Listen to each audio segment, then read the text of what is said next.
wabarakatuh. Waalaikumsalam warahmatullahi wabarakatuh.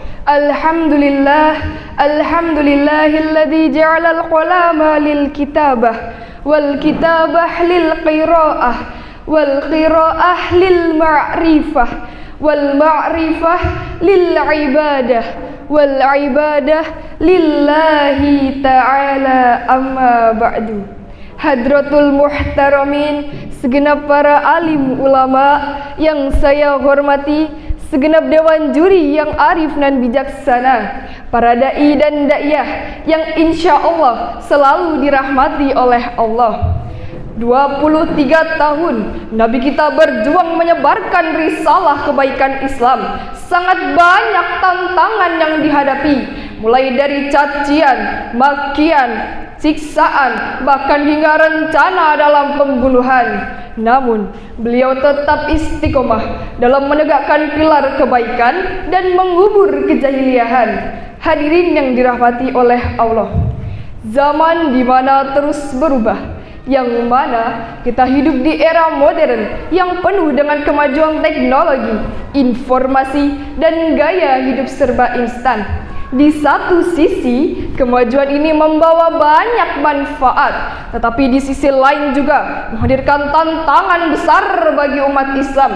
Nilai-nilai moral dan akhlak mulai terkikis, budaya hedonisme meluas, dan kebaikan seringkali dikalahkan oleh kepentingan duniawi.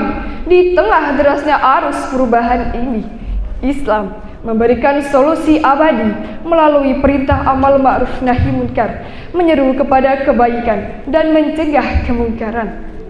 Allah Subhanahu wa taala berfirman dalam surat Ali Imran ayat 110 yang berbunyi, A'udzu billahi minasyaitonir rajim. Bismillahirrahmanirrahim. Kuntu khairu ummatin ukhrijat lin-nasi ta'muruna bil ma'ruf litamuruna bil ma'rufi wa tanhauna 'anil munkar wa tu'minuna billah walau amanu ahlul kitabi lakana khairul lahum minhumul mu'minuna wa aktsaruhumul fasiqun. Kamu adalah umat terbaik yang dilahirkan untuk manusia, menyuruh kepada yang ma'ruf dan mencegah dari yang munkar, dan beriman kepada Allah. Ayat ini menegaskan bahwa kemuliaan umat Islam terletak pada keberanian dan konsistensinya dalam menegakkan amal ma'ruf dan mencegah kemungkaran. Tanpa itu, kita akan kehilangan jati diri sebagai umat terbaik. Hadirin yang dirahmati oleh Allah, menghadapi tantangan zaman bukan berarti kita harus menolak perubahan, tetapi kita harus menyaring perubahan dengan nilai-nilai Islam. Ketika banyak orang terjuai oleh kemewahan, kita harus tetap berpegang pada kesederhanaan dan keikhlasan. Ketika media sosial dipenuhi dengan hal-hal negatif, kita bisa menggunakannya untuk mengisi kebaikan dan dakwah yang menyejukkan. Amar ma'ruf nahi munkar tidak hanya dilakukan di mimbar atau di masjid, tetapi dimanapun kita berada. Sebagai pelajar, kita bisa menegakkannya dengan belajar bersungguh-sungguh dan menjadi contoh yang baik. Sebagai guru, kita bisa menegakkannya dengan mendidik seseorang dengan penuh keikhlasan. Sebagai warga masyarakat, kita bisa menegakkannya dengan saling menasehati dan membantu satu sama lain. Namun, tentu tidak mudah untuk melakukan amar ma'ruf nahi munkar di zaman sekarang. Kadang kita dianggap sok suci, dikritik, atau bahkan dijauhi. Namun janganlah pernah kita takut.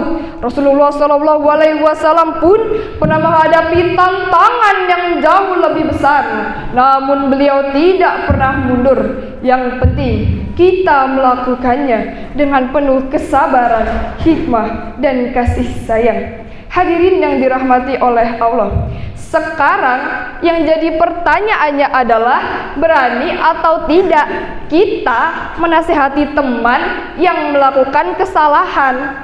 Contoh nih ya, bayar utang tepat waktu, tapi bilangnya secara langsung loh ya, bukan dengan status WA.